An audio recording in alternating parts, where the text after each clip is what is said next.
Faremos uma viagem ao coração do planeta em busca da última fronteira, onde árvores abrem caminho pelas rochas à procura de água, onde formas estranhas de vida habitam lugares mortos. Arranha-céus são construídos sobre areia, minas são do tamanho de cidades e forças enormes continuam a moldar a Terra. Vamos nos unir a cientistas, engenheiros e aventureiros, enquanto investigam, exploram e desafiam os mistérios subterrâneos. Em uma viagem ao centro da Terra. Chegar ao centro da Terra exige uma viagem de 6.400 quilômetros por 3 camadas subterrâneas distintas. A primeira é a crosta terrestre, uma camada superficial frágil com apenas 32 quilômetros de profundidade. Imagine a Terra sendo um ovo cozido. Na verdade, proporcionalmente, os continentes são 3 vezes mais finos que a casca do ovo e a crosta oceânica é quase 10 vezes mais fina. A crosta guarda muita coisa dentro dessa profundidade relativamente rasa. Sobrepõe-se zonas de carvão, água, sal, ouro, prata, petróleo. O mais interessante para nós que vivemos na superfície da Terra é que ou plantamos algo ou extraímos. Então, grande parte do nosso mundo vem do subsolo de diversas formas. Abaixo da crosta fica uma camada mais grossa, o manto, com 2.900 quilômetros de rocha derretida em movimento. Sob o planeta, há uma região extremamente agitada de rocha derretida, com pressão e temperatura alta. A mais de 3.780 graus Celsius, o manto está em agitação constante, rachando a crosta acima em grandes placas chamadas tectônicas. Essas placas agem moldando a Terra como em nenhum outro planeta. As placas que se movem centímetros por ano podem se juntar ou se separar com resultados incríveis. Temos vulcões em erupção na superfície, terremotos, e ainda conseguimos sobreviver nesse equilíbrio delicado. Por incrível que pareça, vulcões são fonte de riqueza e fertilidade. São os vulcões que trazem nutrientes e materiais para a superfície da Terra. E é por isso que temos os solos férteis. É de onde vêm os recursos minerais e é como se formam. 2.900 quilômetros abaixo, no núcleo externo, o ferro derretido guarda a chave para a nossa sobrevivência. Um campo magnético para o planeta que nos protege da radiação solar. Precisamos do campo magnético terrestre por causa da força intensa do nosso Sol. Por fim, alcançamos o núcleo interno, o ambiente natural mais mortal da Terra. E quando chega ao centro da Terra, a pressão é 3.600.000 vezes maior que a da superfície. É o suficiente para pegar essa rocha de granito e diminuir seu volume pela metade. Nossa incrível viagem começa a poucos centímetros abaixo de nós. Se retirarmos a camada superior da Terra, encontraremos um mundo de insetos, nenhum tão difundido quanto o da formiga. Esse ninho deve ser bem grande. Formigas construíram incontáveis ninhos sob a superfície de todos os continentes, exceto na Antártica. Dá pra ver formigas saindo por cima. Parece que algumas delas carregam larvas. Formigas existem há 120 milhões de anos. São anteriores a dinossauros como o tiranossauro. Dividiram a Terra com estegossauros e tricerátops. São 140 mil formigas para cada humano. Eu não conheço outro inseto social que seja tão difundido. É uma sociedade que se estende por trechos imensos do ambiente terrestre. Formigas são rápidas. A velocidade delas é equivalente a um humano correndo a 65 km por hora. E são fortes. Podem levantar até 20 vezes o próprio peso, como um homem adulto levantando um carro. Mas o que mais fazem é construir ninhos. Surpreendentemente, uma tarefa crucial para os humanos. Os ninhos ajudam o ar e a água a penetrar no solo, mantendo-o fresco e fértil.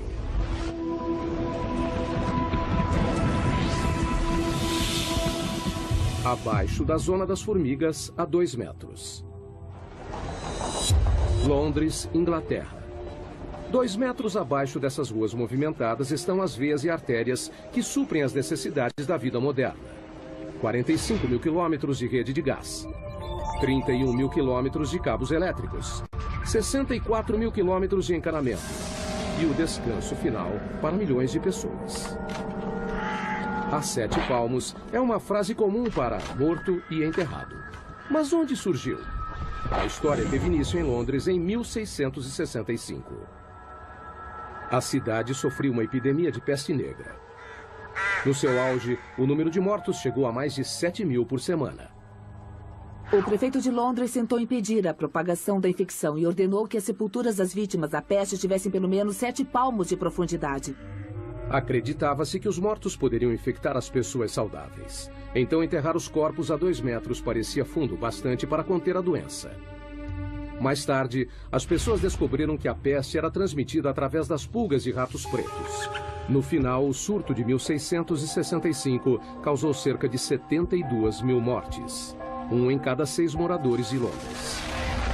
A cidade foi poupada apenas no ano seguinte, quando o grande incêndio de Londres acabou com todos os ratos. Mas a tradição da profundidade da sepultura foi espalhada pelo mundo.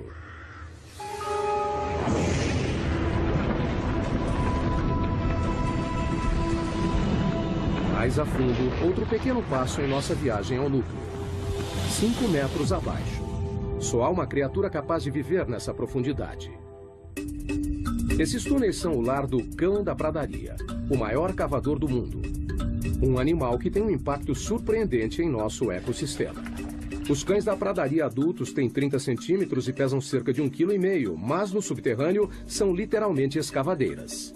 Eles empurram a terra com a mão ou chutam a terra com as patas. E a parte mais interessante é que usam a cabeça como uma britadeira. Uma toca pode ter 5 metros de profundidade e mais de 90 metros de comprimento. É maior que um campo de futebol. E também incrivelmente complexa. O projeto incorpora um sistema de condicionamento de ar sofisticado. 2 entradas de diferentes alturas criam um vácuo parcial que puxa o ar pela entrada mais baixa e empurra para fora pela mais alta. Então, a toca é um sistema bem complicado. Eu acho que não existe outro animal que tenha um sistema tão complicado. Essas pequenas criaturas têm uma importância inesperada para outros animais. Muitos outros animais dependem dos cães da pradaria para sobreviver. Por exemplo, essas tocas têm um impacto importante no modo como a água e os nutrientes circulam no ecossistema da pradaria. A grama com elas é mais nutritiva. O terreno se beneficia com a presença de cães da pradaria. A escavação traz ar para o solo e os dejetos ajudam a fertilizá-lo. No início de 1800 havia 400 milhões de cães da pradaria, mas os fazendeiros os viam como peste e atiravam-os e envenenavam. Hoje existem menos de 100 milhões. Péssima notícia para as áreas onde vivem. Eles não fazem mais parte do ecossistema da pradaria como faziam antes, há 200 anos, porque não há número suficiente para povoarem o local e terem o impacto que precisamos. Então teremos mais corujas buraqueiras, os bisões irão se alimentar, as salamandras também. Por um lado, eles não estão ameaçados, mas o ecossistema da pradaria, como deveria ser e como era há 150 anos, esse está ameaçado. A próxima parada na nossa viagem ao núcleo é a 15 metros.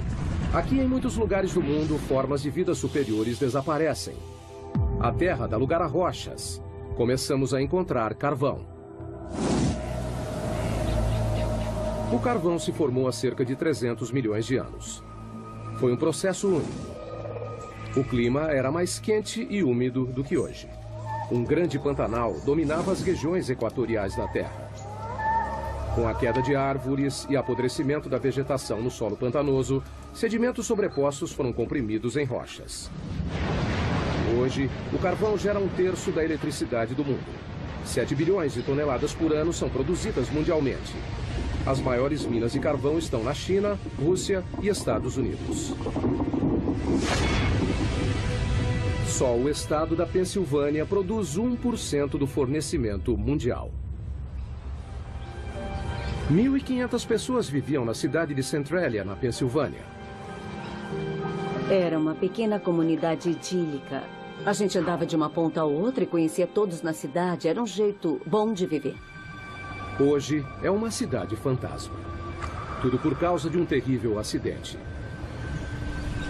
Em 1962, uma queima de lixo foi iniciada propositalmente em um aterro ao lado do cemitério da cidade.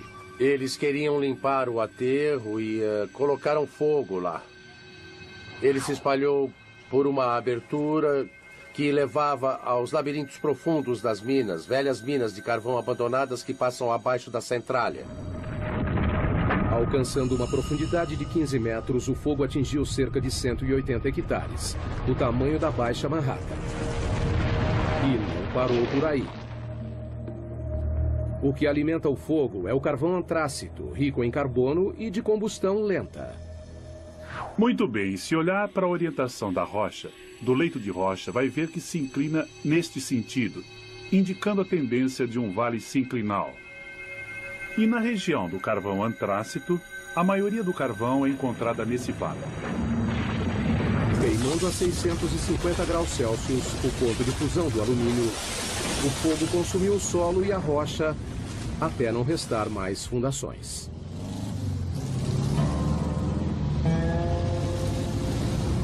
Hoje, o que era a Avenida Locust, a principal rua de Centralia, virou o trecho de uma estrada rural. É difícil imaginar que aqui era o centro da cidade. Temos aqui uma fotografia de como era a Centralia desse ponto, onde nós estamos agora. Era aqui que John Coddington tinha um posto de gasolina e, olhando ali na frente, aquela árvore morta é a mesma árvore dessa foto. E as ruas eram lotadas de casas, era, sabe, uma do lado da outra. E agora não existem mais, todas estão... a natureza está reivindicando o lugar e não sobrou muito do que a cidade costumava ser.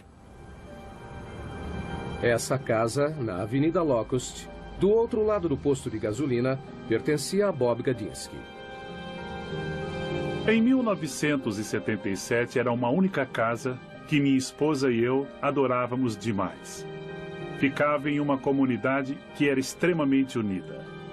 Mas como pode ver hoje, não há nada além do mato que cresceu. Com o passar dos anos, o fogo ficou mais forte, mais ousado, chamuscando a paisagem, carbonizando as árvores, tudo do subsolo. Além do calor e da fumaça, o fogo emitia gás nocivo, como ainda faz até hoje. Tem monóxido de carbono, dióxido de carbono, sulfeto de hidrogênio e dióxido de enxofre. Então não é recomendável respirar este ar por causa desses gases que estão presentes. Quando as ruas começaram a se desintegrar, o governo federal interveio. Em 1984, o Congresso financiou uma evacuação voluntária. A maioria dos cidadãos de Centralia se mudou para nunca mais voltar. Era preocupante viver em cima do desastre. A gente se sentia preso. Eu estava preocupada com a segurança das crianças, então procurei sair o mais rápido possível. O fogo subterrâneo venceu. Our journey continues, moving deeper toward the Earth's core. Giant machines bore their way through a mountain. And engineers build the world's tallest skyscraper in a pile of sand. We're taking a journey to the Earth's core. Along the way, we'll encounter amazing animals, breathtaking feats of human endeavor, incredible engineering, and awesome natural wonders. De 15 para 150 metros subterrâneos. Agora a Terra já deu lugar ao leito de rocha. Essa é a zona de construção. A camada onde a maioria dos grandes projetos de construção do mundo toma forma. Como os metrôs. Existem 52 sistemas ferroviários subterrâneos no mundo. O mais extenso fica em Xangai, na China, com 420 quilômetros de trilhos, 55 quilômetros a mais que o de Nova York. Mas o túnel de metrô mais profundo é o de São Petersburgo, na Rússia, a 104 metros, quase a altura da Estátua da Liberdade. Antigamente os túneis eram cavados assim, ou assim. Agora eles usam isso. A tuneladora, também conhecida como tatuzão. A tuneladora foi usada pela primeira vez em 1956 para cavar o túnel de esgoto do rio Humber, em Toronto. A máquina tem 120 metros de comprimento. A cabeça de corte tem 15 metros de diâmetro e gira 3 vezes por minuto para escavar a rocha. Um feixe de laser a mantém no caminho. Conforme as tuneladoras avançam, anéis de aço e lajes de concreto são instalados. Como uma fábrica móvel, ela corta a rocha à frente e deixa um túnel finalizado para trás. A tuneladora é o segredo por trás de alguns dos maiores túneis do mundo, como o túnel base de São Gotardo, que liga a Suíça e a Itália através da cordilheira mais alta da Europa, os Alpes. Em seu lugar mais profundo, o túnel está a 2,5 km abaixo dos picos da cordilheira. Com 58 quilômetros, é o túnel ferroviário mais comprido do mundo. A construção começou em 1996. Foram utilizadas 4 tuneladoras que perfuraram 2 túneis paralelos simultaneamente dos 2 lados, através de 24 milhões de toneladas de rocha. Demorou 14 anos, mas, em outubro de 2010, o projeto foi finalizado. Antes, os caminhões levavam 4 horas para chegar de Zurique, na Suíça, até Milão, na Itália. O túnel diminuiu o tempo de viagem em 90 minutos. O leito de rocha pode ser um empecilho para os engenheiros, que precisam atravessá-lo para construir um túnel, mas esse mesmo leito é necessário para a base dos edifícios mais altos do mundo. Nova York, cidade dos arranha-céus mais antigos e famosos do mundo. Para manter esses prédios monstruosos em pé, engenheiros ancoraram as fundações no leito de rocha, montaram uma plataforma e construíram por cima. Na verdade, o horizonte de Manhattan espelha o leito de rocha abaixo.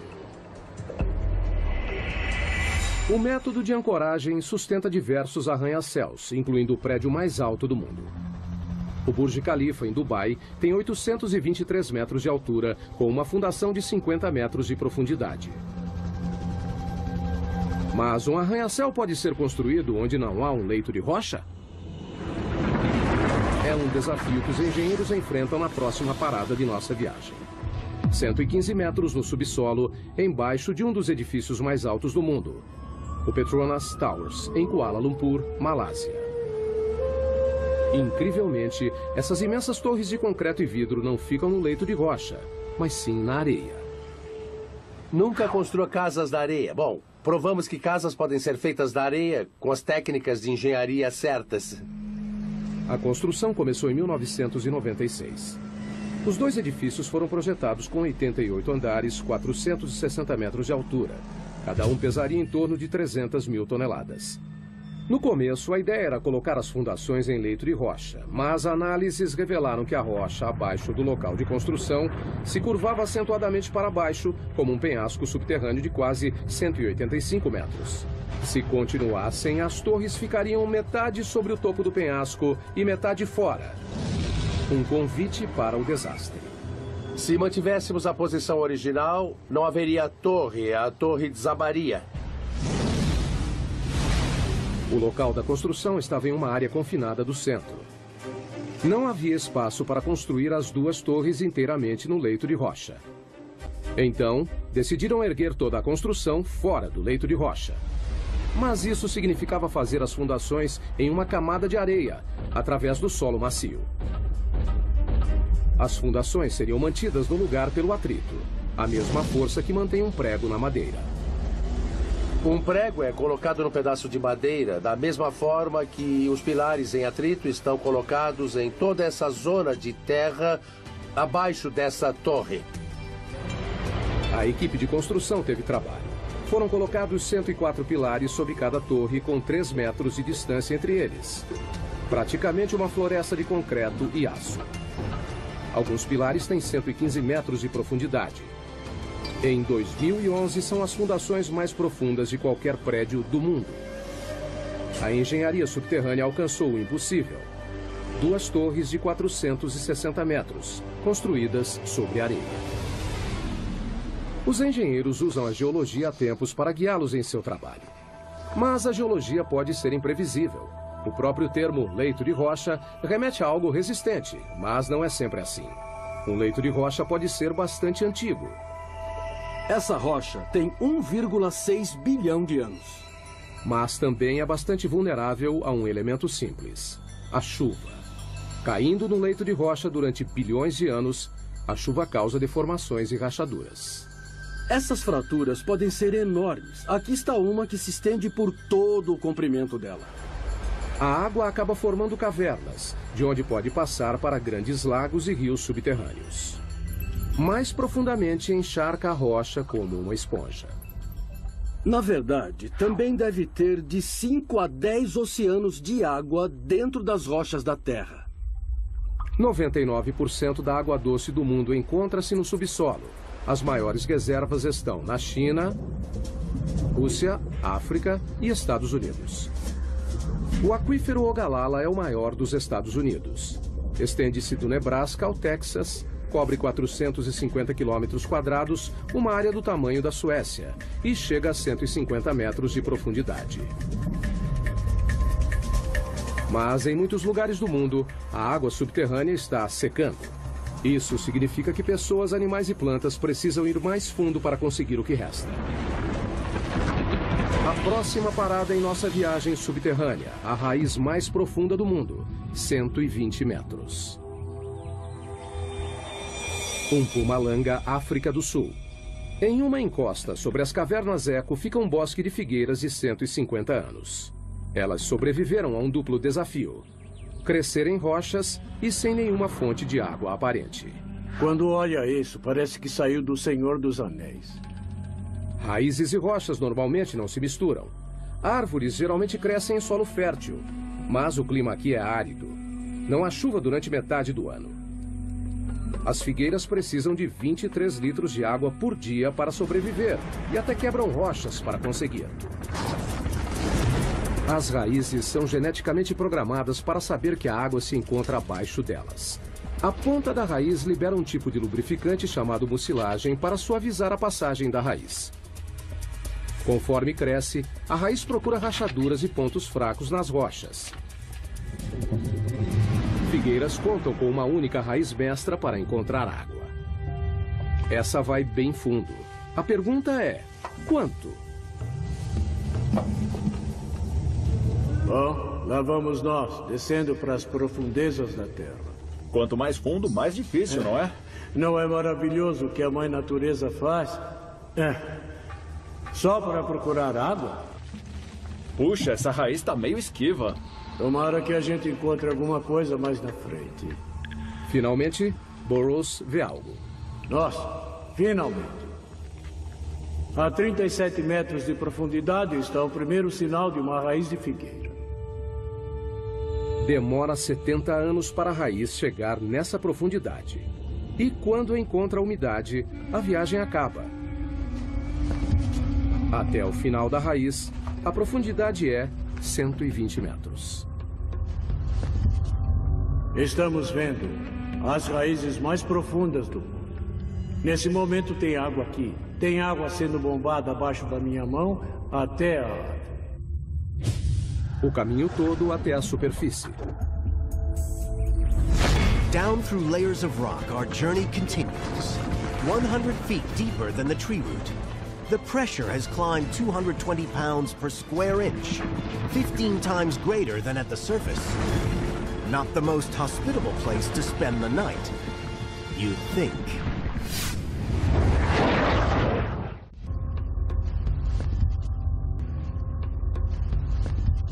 Depois dos mamíferos subterrâneos, túneis artificiais e da raiz mais profunda, entramos na área dos minerais. As rochas são feitas de minerais. A humanidade extrai as riquezas minerais da Terra há mais de 40 mil anos. Mas o que fazer com uma mina que atingiu o fim da vida útil? Algo bem inesperado. É o que a próxima parada dessa viagem revela. Sala, Suécia. 150 metros de profundidade. Desde 2006, uma antiga mina de prata é o local da suíte de hotel mais procurada do mundo. Apesar de decorada com prata e com uma sala de jantar exclusiva, o banheiro mais próximo fica na superfície. E a temperatura ambiente é de 4 graus. A mina de prata, que hoje abriga um quarto, foi fechada em 1908. Durante 400 anos, os mineiros cavaram 40 mil toneladas de rocha, principalmente com as mãos. No século XVI, essa era a mina mais importante da Suécia. Hoje, o legado dos mineiros é visto nos túneis e cavernas que se estendem na escuridão por 20 quilômetros. O grande interesse turístico pela mina deu a ideia da suíte de hotel. As pessoas vêm aqui só para ter uma ideia do passado. A prata existe há 4,6 bilhões, desde a origem do sistema solar. Foi formada a partir de partículas minerais lançadas no espaço pela explosão de estrelas, capturadas no turbilhão de poeira dos planetas embrionários, fundidas em pepitas puras pelo calor e água do subsolo. Hoje, a prata é extraída na Austrália, China, Europa e nas Américas, somando 20 mil toneladas por ano. Em Sala, a água que ajudava a criar a prata da mina ainda está lá. Metade da mina é cheia de água. Enquanto a mina funcionava, bombas levavam a água para ser filtrada. Mas isso acabou. Essa mina inundada contém cerca de 5 milhões de litros, o suficiente para encher 25 mil banheiras.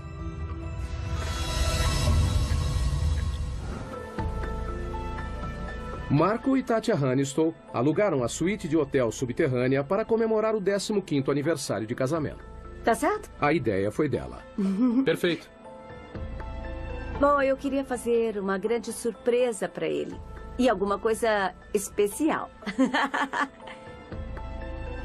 Vamos lá? O elevador leva 4 minutos e meio avançando 60 centímetros por segundo para chegar na suíte de 150 metros abaixo. Marco está com dúvidas. Eu tô nervoso. Ficar embaixo da terra sozinho? Não, quase sozinho. Eu vou. Olha só, o casal chegou ao seu destino. Uau!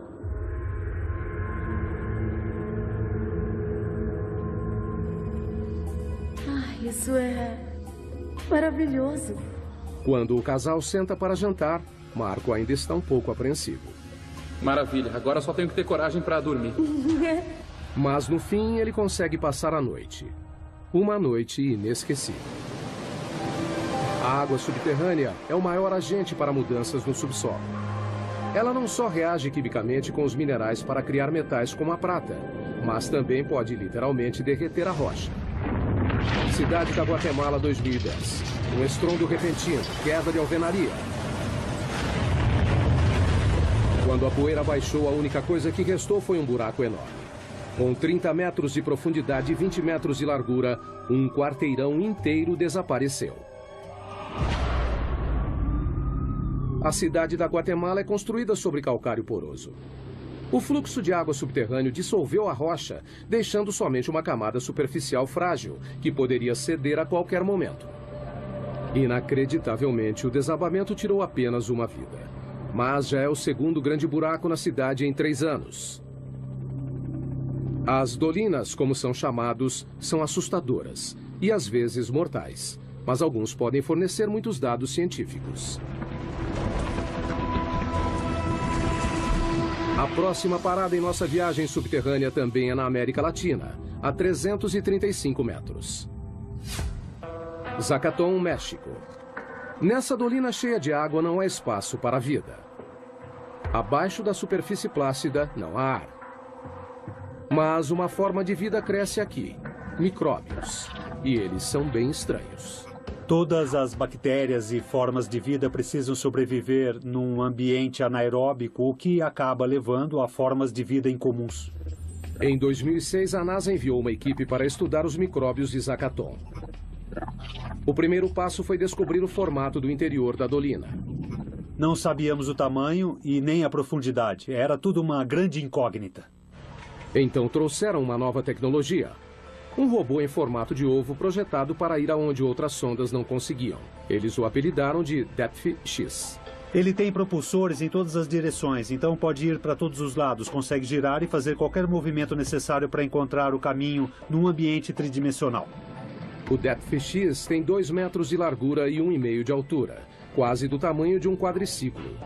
O que o torna especial é que não usa controle remoto, ele se dirige sozinho. Assim que some da superfície, fica completamente por conta própria. E nesse período, então, ele precisa tomar as decisões sozinho. Para enxergar, o robô depende do sonar, uma tecnologia desenvolvida no início do século XX para emitir ondas sonoras potentes pelas paredes e o chão da dolina. Como um morcego voando em uma caverna escura, o robô cria um mapa em 3D, atualizado e contínuo em sua memória. A habilidade do Depth X em pensar por conta própria foi algo pioneiro na engenharia robótica. Para poder mapear, para coletar uma amostra ou voltar para a superfície, são escolhas que dependem somente dele.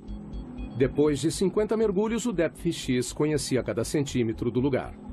As pessoas se perdem em grutas e não sabem se estão na segunda ou terceira interseção. Um robô como o Depth X faz um bom trabalho para distinguir dessas situações confusas e, em alguns casos, faz melhor que as pessoas.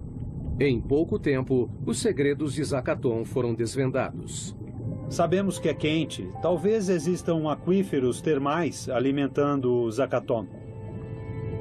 Mas a maior surpresa foi a descoberta de mais de 100 tipos de bactérias, incluindo 6 novas espécies de micróbios chamados de arqueia, que têm um estilo de vida estranho, à custa de enxofre. Uma das árqueas tinha enxofre dentro do organismo, então estava metabolizando o enxofre, o enxofre da água e usando como fonte de energia.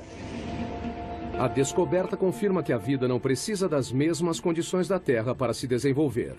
Um dia, um descendente do Depth X pode acabar fazendo uma viagem pelo espaço. Veremos esses exploradores avançando, indo para lugares que as pessoas não podem ir. Em lugares como a Lua de Júpiter, Europa, na busca por uma forma de vida similar em outro mundo. Há muitas dolinas na América Latina, principalmente no México. Só na província de Yucatán há mais de 3.000 delas. Algumas contêm água, outras não. Mas nenhuma delas pode ser comparada à nossa próxima parada da viagem. O poço vertical mais profundo do mundo, a Caverna das Andorinhas.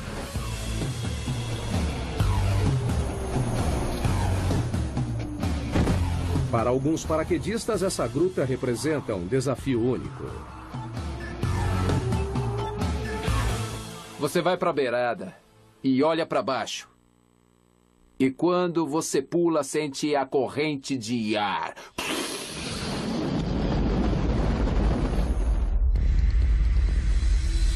430 metros de profundidade.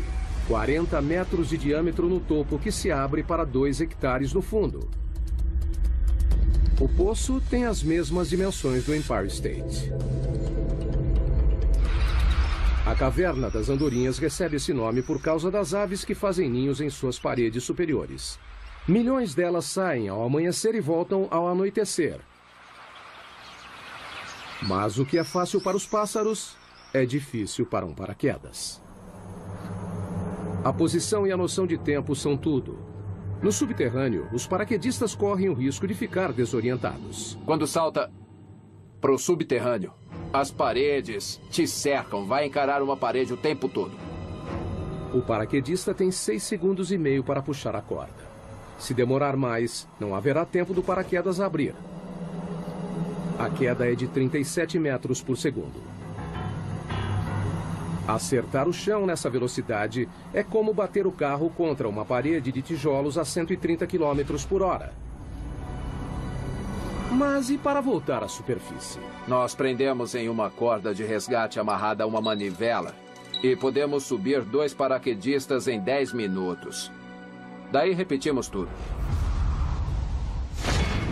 On our next stop on the journey, we're going 1,800 feet underground to mine a mineral that no one can live without. Seguindo em direção ao centro da Terra, estamos em busca de minerais. Nossa próxima parada, a maior mina de sal do mundo em Ontário, Canadá. A mina Sifto, a 550 metros. O sal é uma espécie de rocha composta de sódio e cloro. É tudo o que restou do oceano que uma vez cobriu a Terra. Por causa das mudanças climáticas, ele evaporou.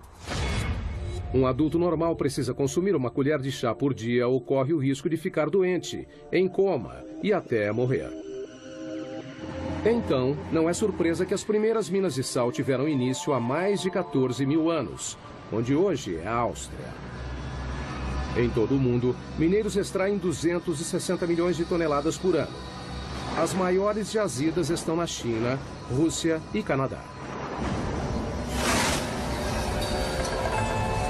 A mina Sifto foi aberta em 1959 e fica a 530 metros abaixo da cidade de Goderich, em Ontário, e se estende por baixo do lago Huron. A maioria das minas consiste em túneis pequenos sustentados por vigas e pilares chamados de escoras. Sifto parece mais uma cidade subterrânea. Suas vastas cavernas cobrem mais de 7 quilômetros quadrados, quase o tamanho do centro de Manhattan. Tem até suas próprias lojas e escritórios.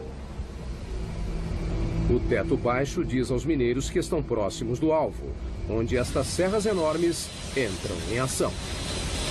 Nós escavamos túneis com 4 metros de altura e 20 de comprimento. As lâminas de 3 metros cortam as rochas enquanto giram 1.500 vezes por minuto. O ar fica denso com a poeira. O barulho é ensurdecedor, mas está prestes a aumentar ainda mais. Eles vão perfurar e explodiremos o local de 18 metros de largura por 18 de altura. São cavernas enormes.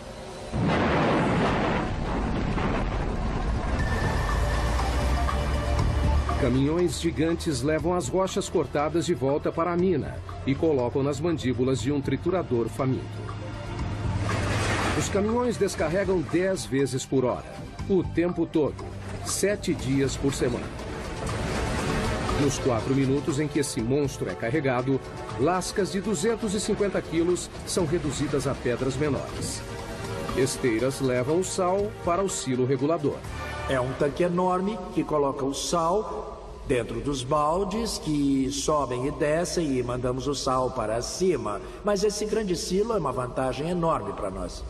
Com o silo regulador, todo o processo pode ser feito no subterrâneo. Estamos falando de uma taxa de 24 a 26 mil toneladas içadas por dia e temos capacidade para mais que isso. Todo dia, essa mina produz sal suficiente para metade da população mundial. E a Sifto acredita que pode manter a produção por mais 250 anos.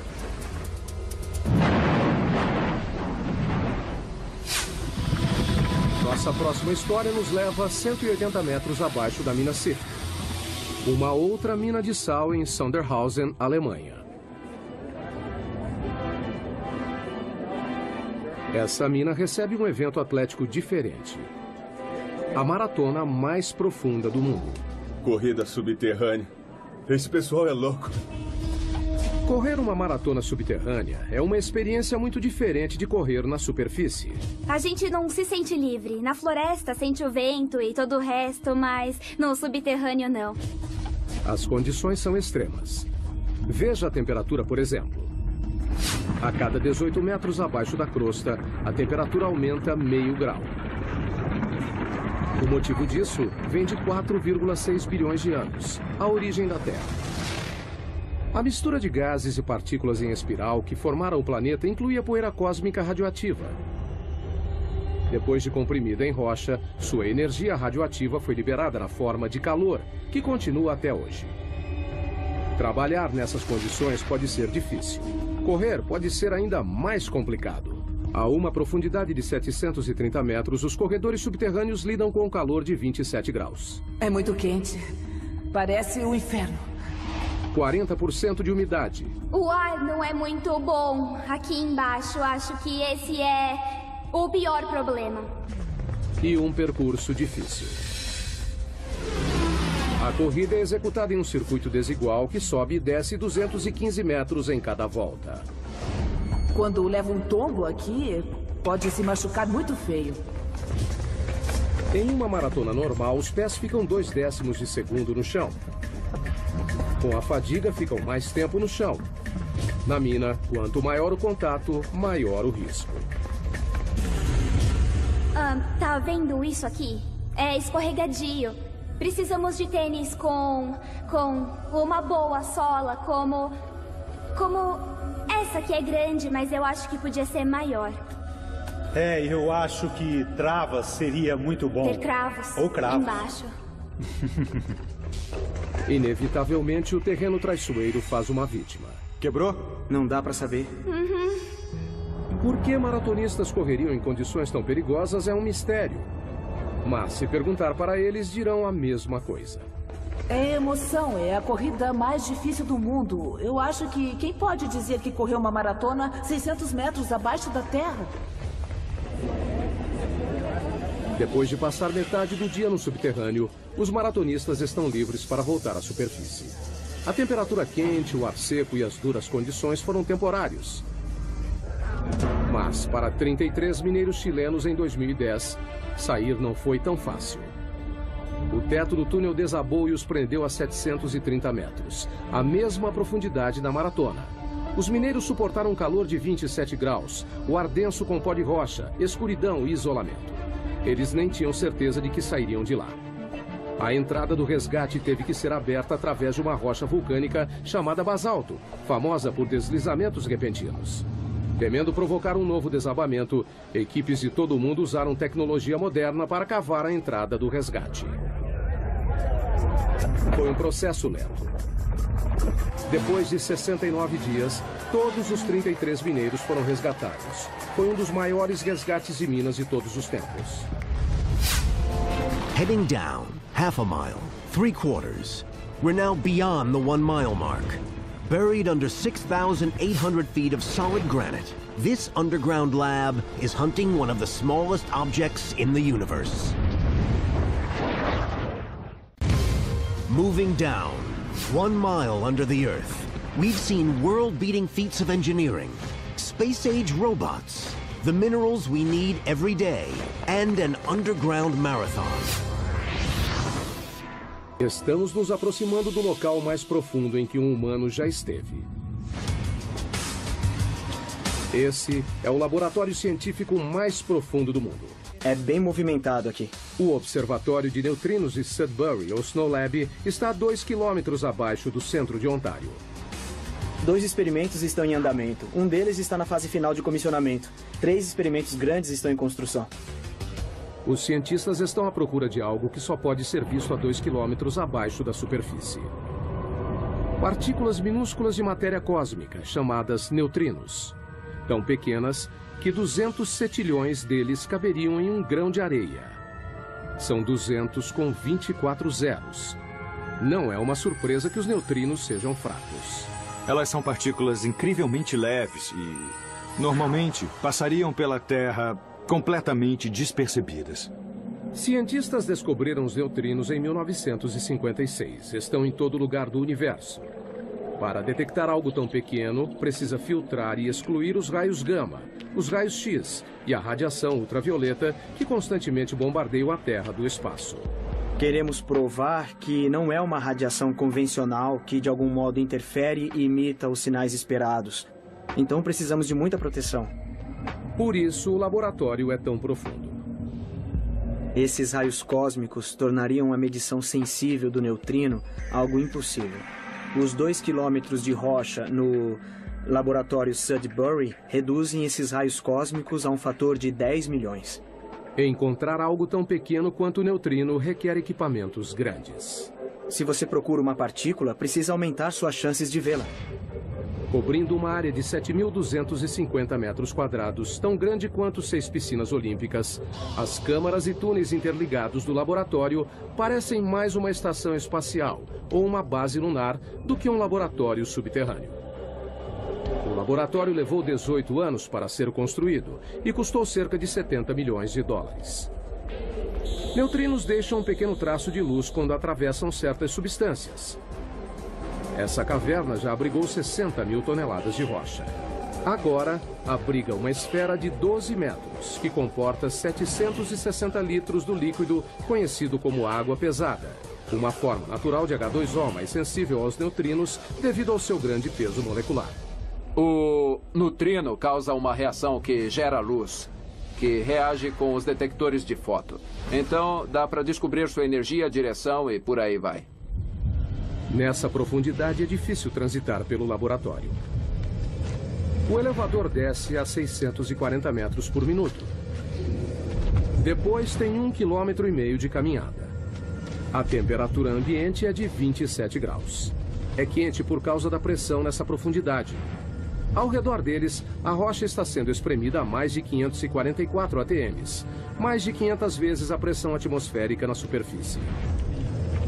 Quando fizeram o laboratório, enfrentaram um desafio: criar um ambiente subterrâneo puro. Mantemos as fontes de poeira e contaminação no mínimo absoluto graças ao esforço constante na limpeza. Na entrada, eles passam por um processo rigoroso de descontaminação para remover poeira, que pode arruinar os experimentos delicados. Isso envolve tirar tudo que vestiu na mina, tomar um banho completo e colocar roupas limpas que nunca foi usada fora da mina. Além da poeira, as pessoas espalham detritos próprios continuamente. 600 mil partículas da pele por hora. Uma centena de fios de cabelo por dia. E qualquer uma das opções pode comprometer o trabalho no laboratório. Uma vez dentro, os cientistas enfrentam mais triagem e limpeza. Até o esgoto do laboratório é limpo. Tratamos todos os resíduos do nosso próprio lavatório e água suja que vem dos chuveiros e da lavanderia. Bactérias especiais reduzem os resíduos organicamente e sem exalar cheiro ruim. E gostamos de pensar que temos a descarga de banheiro mais profunda do mundo. Um conforto que os exploradores subterrâneos no próximo nível da nossa viagem ao centro da Terra com certeza iriam gostar. Dentro da mãe de todas as cavernas, a 2,5 km no subsolo. Esses exploradores poloneses esperam ir além do que qualquer outro explorador já foi. Eles treinam para uma descida na J2, que faz parte dos 2,5 km de profundidade do sistema de cavernas Chev, no México. O que nós procuramos é a caverna mais profunda do mundo. A erosão da água da chuva criou a J2. A descida envolve fissuras, desvios e câmaras alagadas. Passar por esse percurso subterrâneo não será fácil. Temos que continuamente treinar para conseguir isso. A descida de 2,5 km é tão profunda quanto a altura do Monte Santa Helena. Por isso, os exploradores precisam se equipar como montanhistas subterrâneos. Arnesses, cordas, grampos e capacetes. A caverna Kasprowy Nizhnia, na Polônia, tem condições similares à J2. Só não é tão profunda. O treinamento da descida começa. Conforme a equipe desce, a frequência cardíaca sobe para 140 batimentos por minuto. Os exploradores geralmente queimam 6.000 calorias por dia, quase o dobro do normal diário. A gente tem que trazer muito alimento para a caverna. Na expedição verdadeira, cada explorador carregará mais de 27 quilos de alimento para um acampamento até quase metade do caminho. Mesmo que seja cansativo carregar todo esse alimento para cá, porque estamos a pouco mais do que 1 quilômetro, é essencial, porque a gente precisa encher a barriga. Os exploradores adoram entrar no subterrâneo. Quanto menor e mais apertado, melhor. Para mim é como um parquinho. É brincar com os amigos. Mas a verdadeira J2 não é um jardim de infância. Ela contém passagens tão apertadas que até os exploradores mais experientes achariam assustadoras. Eu sou pequena, então não costumo me sair mal em lugares apertados, mas não entro em lugares muito apertados. Eu acho que odiaria isso. Para passar pelas fissuras, os exploradores precisam reunir toda a experiência e habilidade. Porque se você escorregar apenas 20 centímetros, você pode ficar preso em uma fissura. O que poderia ser fatal, já que o resgate não conseguiria chegar tão longe. A descida continua. Os exploradores seguem a viagem. Você desce desce e desce cada vez mais e mais, e você não pode pensar em subir, só em descer cada vez mais. O maior desafio da J2 é a água. A gruta leva a uma série de câmaras alagadas chamadas fossas. São 3 dias rastejando, pulando, escalando e descendo para chegar nesta passagem alagada, cheia de água, onde você precisa usar o equipamento de mergulho e então o jogo começa. Se chover enquanto estiverem no subterrâneo, a equipe corre o risco de ficar presa. Na última expedição, a J2, 2 equipes ficaram presas nessa caverna. Mas com o avanço do treinamento, uma volta para o México é uma perspectiva que ainda deseja. Nossa equipe era de 6 pessoas, nós descobrimos a entrada, então sinto como se fosse nossa caverna. A essa profundidade há ar e água, mas não há luz do sol. Por isso, os exploradores não costumam encontrar muita vida. Então, cientistas que procuram pistas sobre a origem da vida na Terra devem ir mais além. No fundo do mar. Aonde quer que vá, no fundo do oceano, vai encontrar água que carrega vida microbiana. No litoral de Vancouver, na Colômbia Britânica, o submergível Alvin faz o mergulho. Pensamos nos estudos como nossas missões da Apollo. Alvin é um mini submarino de águas profundas de 16 toneladas e 7 metros de comprimento. Ele leva uma equipe de 3 pessoas a 2,5 km de profundidade na busca por micróbios gerados no interior da Terra. Os micróbios não se parecem com nada na superfície. 75%, no mínimo, do conteúdo genético dessas vidas nós não conseguimos reconhecer. É isso que o Alvin procura. Água quente saindo debaixo do leito do mar, que é rica em micróbios. Estamos começando a entender que eles existem, só não entendemos direito exatamente como. Essas aberturas podem atingir temperaturas de 400 graus Celsius. São resultado do movimento das placas tectônicas. O litoral de Vancouver fica sobre a placa Juan de la Fuca, uma das mais de 12 placas que estão em constante movimento. Quando as bordas das placas se afastam, criam fissuras gigantes no leito do oceano. A água é sugada, aquecida no subsolo e então liberada por aberturas no fundo do oceano em um ciclo contínuo, trazendo os micróbios com ela. A equipe de Katrina não faz ideia de até onde existe vida dentro da crosta. Essa é uma das coisas mais surpreendentes. Não sabemos até onde há vida. Para descobrir, estão instalando sensores conhecidos como rolhas, em uma área de 3.240 km² do leito do mar, 2 vezes maior que o tamanho da cidade de Los Angeles. As rolhas de 2,5 metros são equipadas com monitores de pressão e temperatura. Foram colocadas em posição 460 metros abaixo do leito do mar, num total de 3.200 metros da superfície. O objetivo é rastrear o caminho da água quente dentro da crosta terrestre. Temos que entender o fluxo da água, quais os tipos de micróbios que existem lá. É só seguir a água que encontrarão micróbios. The next stop on our journey to the Earth's core, 7 miles down, we join an exclusive club, the 2 men who managed to set a depth record that's never been beaten. Our journey to the Earth's core continues. We're on a quest to reveal how modern life depends on the mysterious underground forces that shape our planet. As riquezas minerais do planeta regem a maior parte da economia mundial. Quanto mais raro, mais os mineiros cavarão para encontrá-lo.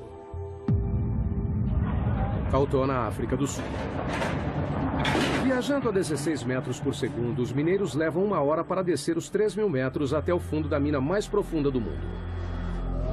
A missão: achar ouro. O ouro é formado a partir da poeira cósmica, de um modo parecido com a prata, só que é mais raro. Menos de 200 toneladas foram extraídas desde o início dos registros históricos. A produção da Tautona, de 12,5 toneladas por ano, fornece metade da oferta mundial de ouro. Assim que o elevador abre, um sopro de vento quente recebe os mineiros. A essa profundidade, a temperatura ambiente é de 54 graus Celsius. mais quente que um dia de verão no Vale da Morte. Um sistema de ar-condicionado enorme abaixa para 28 graus. Ainda quente, mas suportável. Enquanto os 5.600 mineiros que trabalham aqui suam a camisa nas galerias e túneis, também precisam ficar de olho no teto. Nessa profundidade, qualquer tremor pode provocar um pequeno terremoto subterrâneo.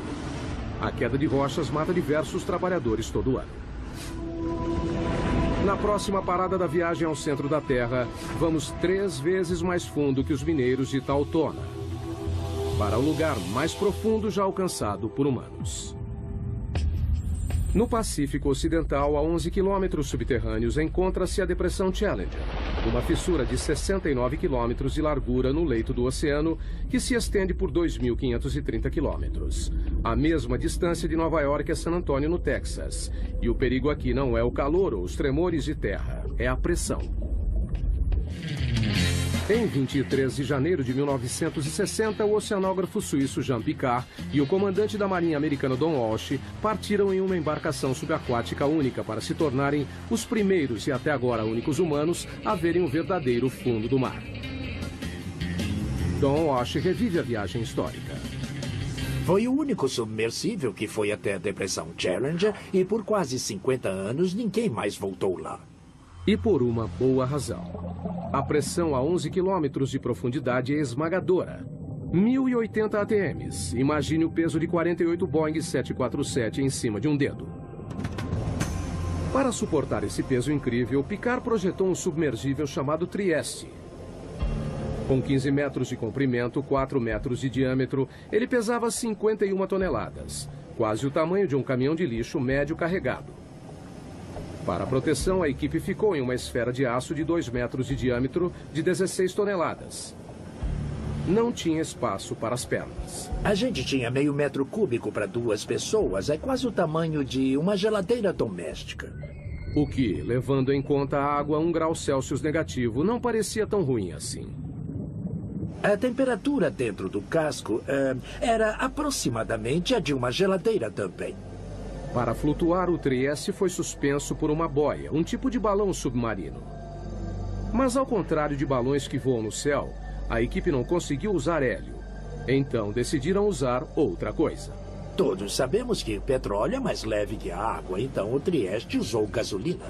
Foram necessários mais de 85 mil litros de gasolina para conseguirem flutuabilidade. O suficiente para encher 500 tanques de carro.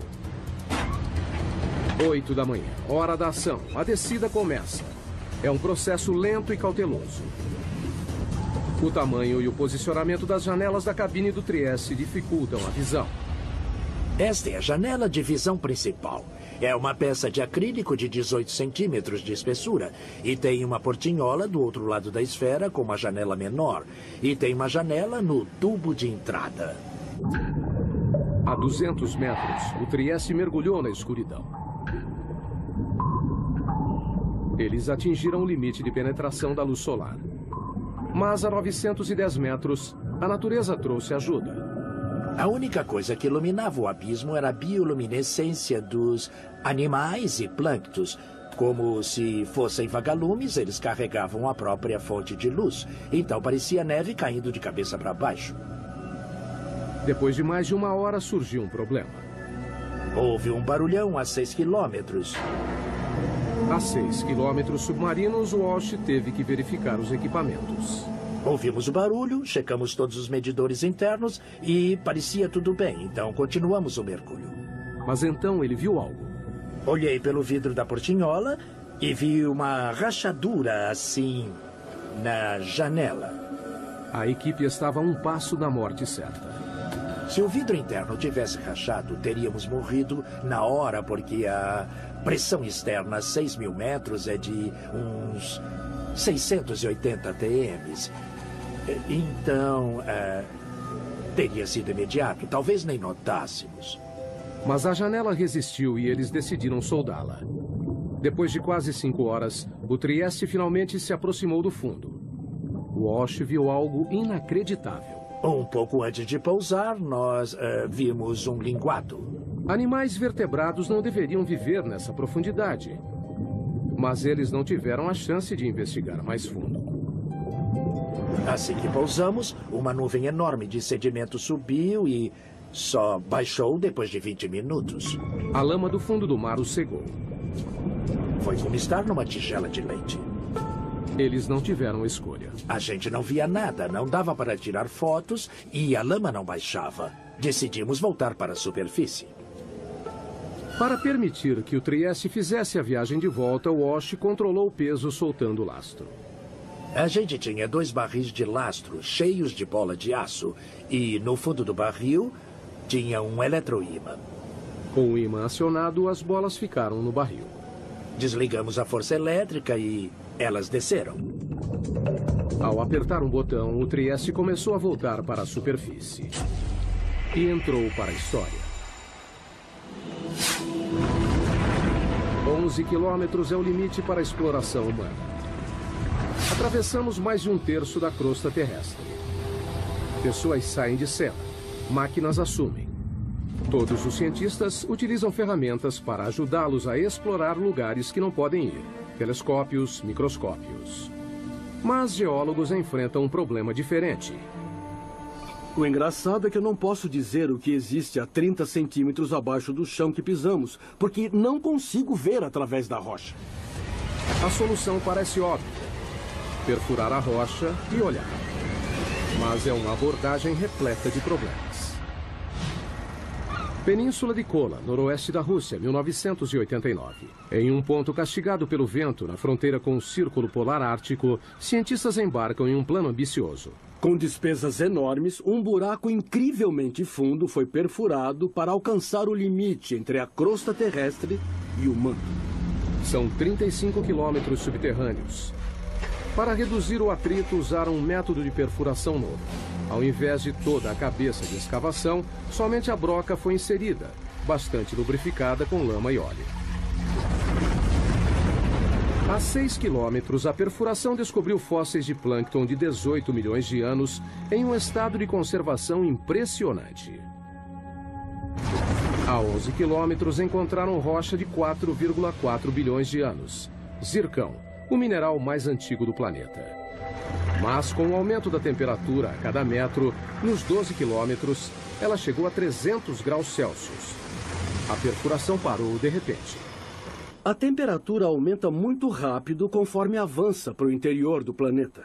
Com a profundidade dos buracos, a broca de metal não aguenta e então começa a se derreter. Pelos próximos 14 anos, houve tentativas de retomar a perfuração, mas todas fracassaram. Não temos equipamentos nem materiais que suportem a temperatura e pressão que existem a dezenas de quilômetros subterrâneos. O poço superprofundo foi abandonado em 2003. Então, se não conseguem perfurar, o que os geólogos fazem? Usam os ouvidos. Não vemos o que há dentro do planeta, ouvimos o que há dentro do planeta.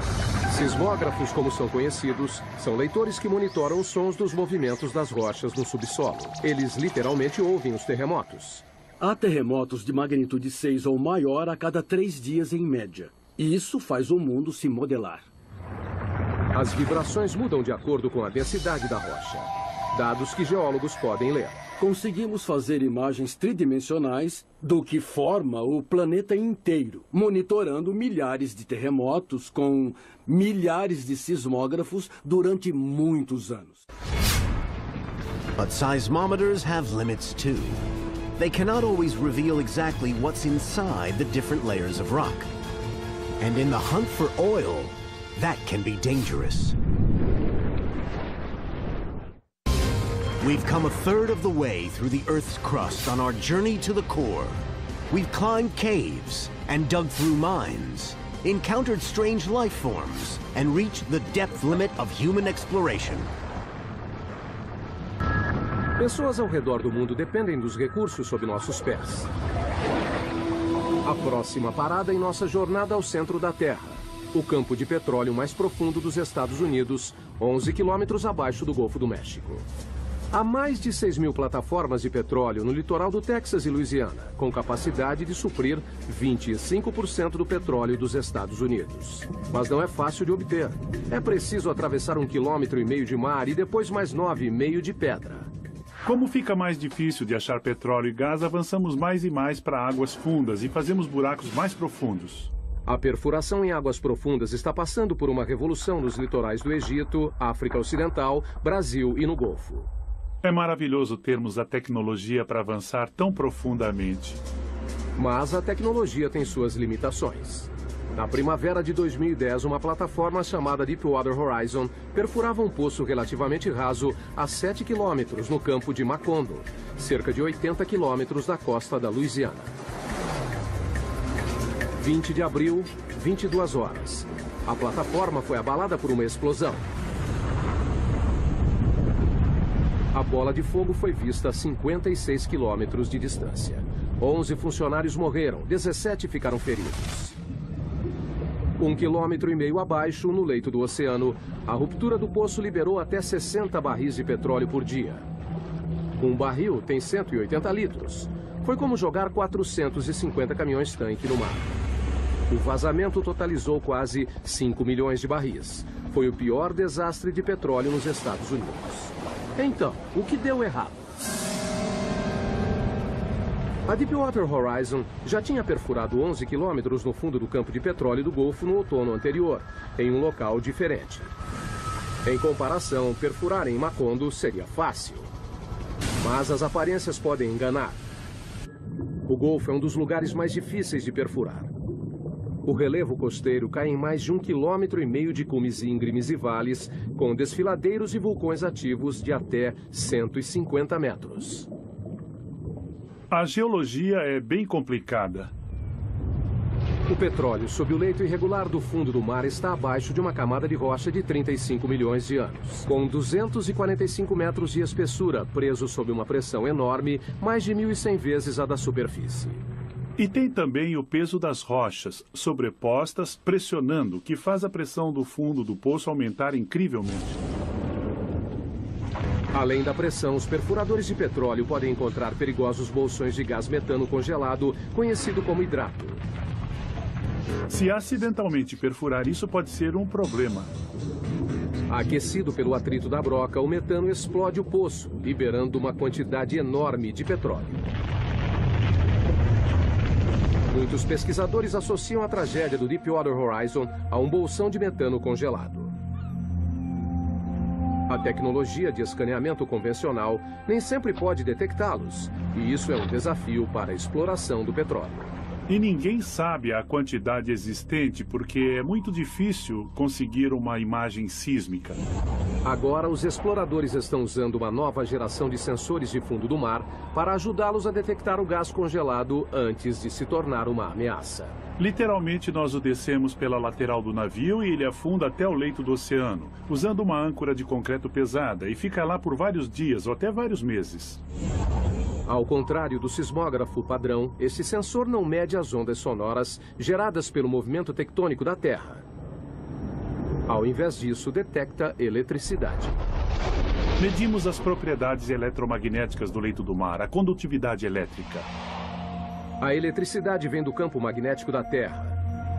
Quando encontra a radiação do Sol na atmosfera superior, gera uma corrente mundial dentro da crosta, que alcança o núcleo externo da Terra. Mas ela é fraca. Medimos menos de 1 nanovolt no fundo do oceano. Os sinais que nos interessam são pequenos. A corrente passa por diferentes rochas dependendo da facilidade com que conduzem ou resistem à eletricidade. Ao medir essa corrente, os sensores fornecem uma imagem mais detalhada do que há na rocha, fazendo a distinção entre um bom condutor, como a água, e um mau condutor, como o petróleo. O que é bom porque gastar 100 milhões de dólares perfurando um poço de água salgada é perda de tempo. Como o petróleo, o hidrato de metano também tem baixa condutividade, mas existe a pouca profundidade abaixo do leito do mar. Para encontrá-lo, é preciso dar um choque na Terra. E é isso que esse instrumento que está na minha frente vai fazer. Eles o chamam de SUSY. da sigla em inglês para Instrumento Aquático de Energia Elétrica. Ele usa uma fonte de 2.000 volts com corrente de até 500 amperes. Um mini-raio, 5 milhões de vezes mais forte que a dose necessária para matar um ser humano. Nós descemos com um cabo de reboque atrás dos navios de pesquisa, muito próximo do leito do mar. Alimentamos com energia e ele gera uma corrente elétrica que é injetada na água por uma antena. E então eles medem o resultado. Uma leitura superficial que mostra uma rocha resistente à eletricidade pode significar que ela contém bolsões de hidrato. Só o tempo poderá dizer se o escaneamento eletromagnético ajudará a reduzir os riscos de explosões em campos de petróleo submersos. Enquanto isso, a técnica está sendo cada vez mais usada por cientistas. É como examinar uma panela de sopa fervendo e ver tudo o que está acontecendo. E revela muitas coisas sobre o movimento das rochas no interior da Terra. Com as imagens de alta resolução dos sismógrafos, podemos perceber pequenos detalhes do que acontece no interior do planeta, coisa que realmente não era possível durante muitos anos.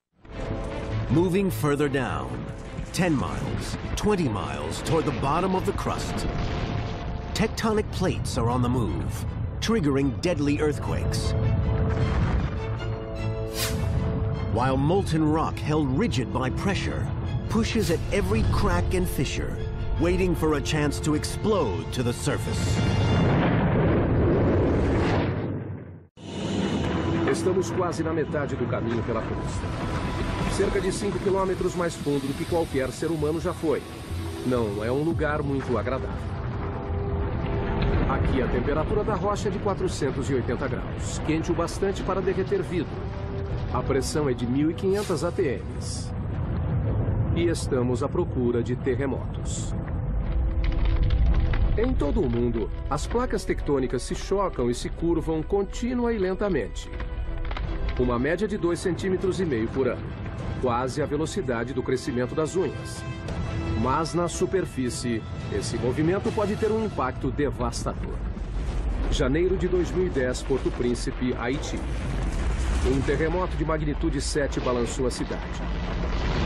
O choque principal durou apenas 10 segundos, mas os tremores continuaram por 2 semanas. Nessa parte. Aqui, ó. No final, 230 mil mortos. Quase 300 mil edifícios destruídos. E 2 milhões de desabrigados. Foi o 4º pior terremoto da história. Terremotos têm o potencial para ser o tipo de desastre natural que é o mais catastrófico. No Haiti, a linha de falha que causou essa devastação tinha apenas 64 quilômetros de comprimento e se moveu 2 metros. Ainda assim, os tremores desencadearam forças inimagináveis. Existe muita energia armazenada na Terra quando a onda vem até a superfície. O choque ondulou no solo como um cobertor, em ondas de até 4 metros de altura. Quando atingiu a superfície, a onda se concentrou, refletiu e então voltou. Portanto, a intensidade da onda nesse local deve ter sido o dobro. Esse é o Centro de Pesquisa em Terremotos da Universidade da Califórnia, em Berkeley. Aqui, cientistas trabalham destruindo coisas. Esses são alguns modelos de teste de colunas de canto e pode ver que estão bastante danificadas. Essas pilhas de entulho são restos de testes de laboratório. O fruto do trabalho científico para criar o edifício perfeito à prova de terremotos. Cientistas descobriram que se um terremoto acontece uma vez, ele se repetirá no mesmo local. Não é uma questão de ser, mas de quando. Simulação. Na Califórnia, infelizmente, temos terremotos com bastante frequência e por isso nós queremos estar preparados para o próximo.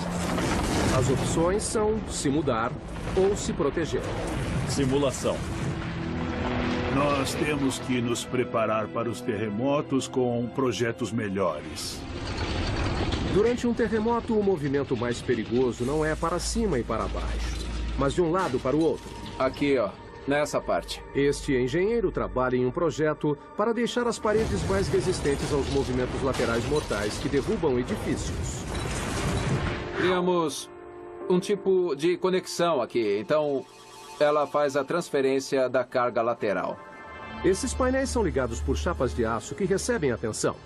As placas podem quebrar sem que a parede desabe. Os painéis são uma mistura de concreto e fibras de aço para os tornarem mais flexíveis e menos quebradiços. Foram projetados para serem danificados. A equipe de Berkeley usa uma variedade de equipamentos para submeter novos projetos a lentos processos de destruição. Este enorme bloco de concreto tem 8 metros de comprimento e 7,5 de altura. Pesa 300 toneladas. Há muita energia latente presa em toda essa estrutura. Quando esses 4 cilindros hidráulicos empurram o bloco, eles transferem a energia para as estruturas em teste. Nesse caso, as estruturas são as colunas e vigas semelhantes à de um arranha-céu. Ninguém sabe qual será o resultado. É a primeira vez que testamos algo desse tipo. O objetivo é levar tudo ao limite. O edifício é empurrado em uma direção e as vigas são giradas contra as colunas. O aço curvou, mas a estrutura sobreviveu. Um começo promissor para esse projeto. Mas a única maneira de ter certeza que a estrutura se manterá durante um terremoto é fazer um acontecer. Essa é uma mesa vibratória. A mesa vibratória nos dá a possibilidade de provocarmos um terremoto. Como o nome sugere, as mesas vibratórias atingem réplicas de prédios com tremores em escala real. Assim, nós podemos simular 6 tipos de movimento. A mesa pode balançar para frente e para trás, inclinar, ir para cima e para baixo, para os lados, para representar o que aconteceria em um terremoto. O objetivo não é analisar por que os prédios caem, mas por que continuam em pé. Uma das coisas que queremos ser capazes de fazer é prever quando uma estrutura desabará completamente ou desabará parcialmente. Os terremotos já mataram milhões. Mas o movimento tectônico que os causam também faz parte do ciclo mundial, que é crucial para a saúde do planeta Terra. A vida humana não teria se desenvolvido sem as placas tectônicas. As placas tectônicas criam terras, e sem elas, a superfície seria um imenso oceano. Nem existiriam animais terrestres. O ciclo da criação de terras praticamente deixa o planeta de cabeça para baixo. Isto é um homonoide, um fóssil do que viveu no fundo do leito do oceano. O que é notável nesta pedra é que apareceu na base do Monte Everest.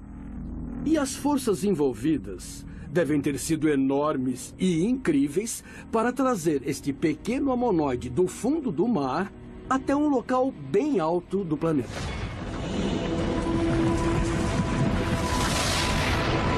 E a fonte dessas forças estão mais abaixo das placas tectônicas. É a próxima parada da nossa jornada ao centro. 35 quilômetros abaixo está o manto.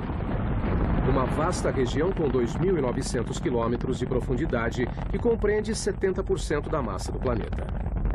Aqui, a corrida para ver quem provoca mais mudanças nas rochas é entre a temperatura e a pressão. A 56 quilômetros, a pressão é 16.500 vezes maior que a da superfície. Mais do que um humano aguentaria. Essa câmara de alta pressão ilustra o impacto que isso teria no corpo humano desprotegido. Logo, ficaria impossível de respirar, com os pulmões contraídos e a implosão das costelas. Com mais 3 quilômetros a 59 de profundidade, a pressão reduziria nossos ossos a pó. Mas a temperatura também sobe, graças à liberação de energia radioativa do manto. O calor de 980 graus é capaz de amaciar as rochas. Elas começam a se transformar em magma. Magma é o que acontece quando a rocha atinge a temperatura de fusão e vai do estado sólido para o líquido. Ela pode atravessar grandes distâncias de terreno quando é expelida para a superfície da Terra. Enquanto percorre a superfície, o magma se mistura com uma série de substâncias que o tornam ainda mais volátil. Magma é a combinação fascinante de rocha derretida e gases dissolvidos, como água e dióxido de carbono. Logo abaixo da superfície, o magma se acumula em lacunas e vácuos nas rochas, que os cientistas chamam de câmaras. A câmara mais profunda detectada até hoje fica 33 quilômetros abaixo de Oahu, Havaí. A maioria tem menos de 10 quilômetros. As câmaras lentamente se enchem de magma.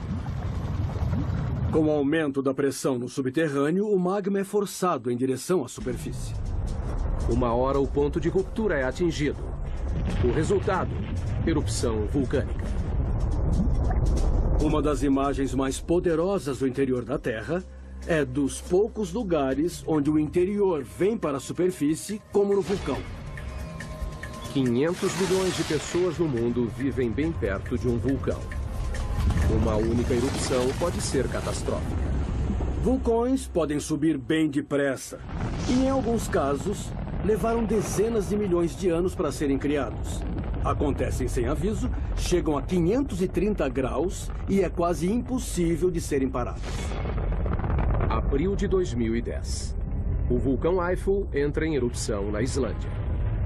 Liberou 99 milhões de metros cúbicos de cinzas, o bastante para encher 40 mil piscinas olímpicas. Uma nuvem de cinzas de 9 quilômetros foi para o ar. Espalhou-se por mais de 1.800.000 quilômetros quadrados. Maior que a área do Alasca. A erupção provocou uma paralisação de 6 dias dos aviões em todo o hemisfério norte e segurou mais de 1 milhão de passageiros por dia. Os serviços voltaram ao normal depois de um mês. We're moving deeper, 1,800 miles down through the mantle toward the boundary with the core. Conditions here would vaporize a human being instantly. Yet here lies the protector of all life on Earth, a mysterious magnetic field. And beyond that, the goal of our journey, the center of the Earth. Estamos chegando ao núcleo externo em nossa jornada ao centro da Terra. Uma zona de 2.100 quilômetros de ferro derretido, imprensada entre o manto e o núcleo interno sólido. Para chegar aqui, passamos por água e rocha. Combatemos temperatura e pressão. E revelamos os segredos subterrâneos que moldam nossas vidas. Mas um mistério permanece. O que faz a Terra ser magnética?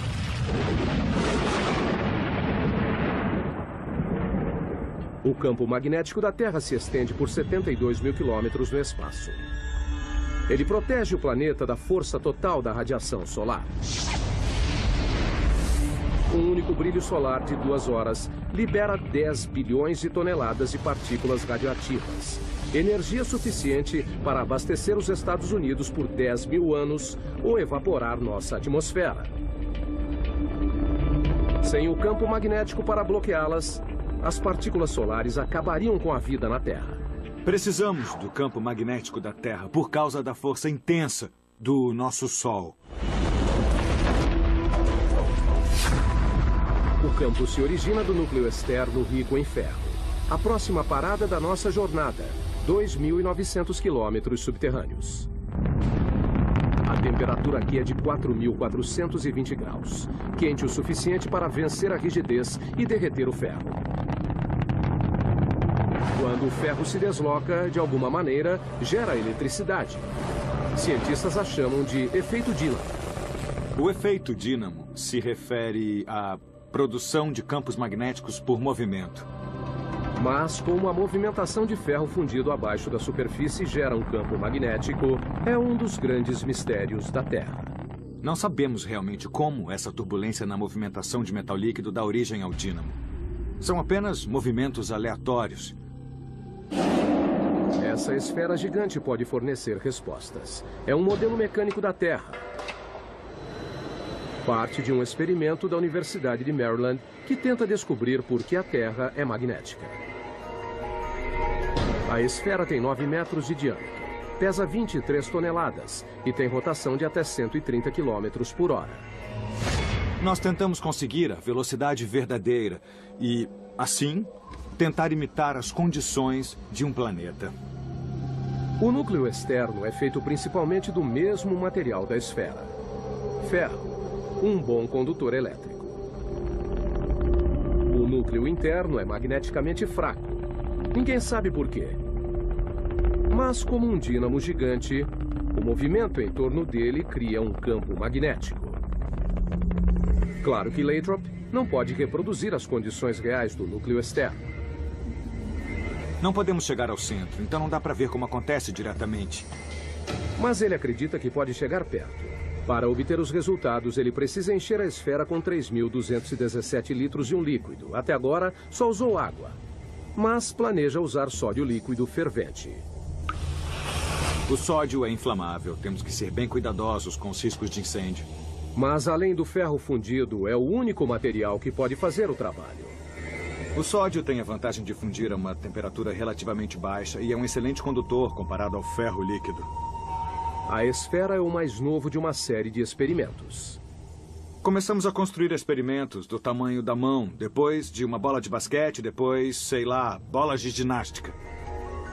Esse foi o maior até hoje. Mas até agora, assim como o campo magnético da Terra, o resultado do experimento ainda é uma incógnita. Nenhum dos experimentos anteriores geraram o próprio campo magnético, mas temos todos os ingredientes necessários para conseguir o dínamo.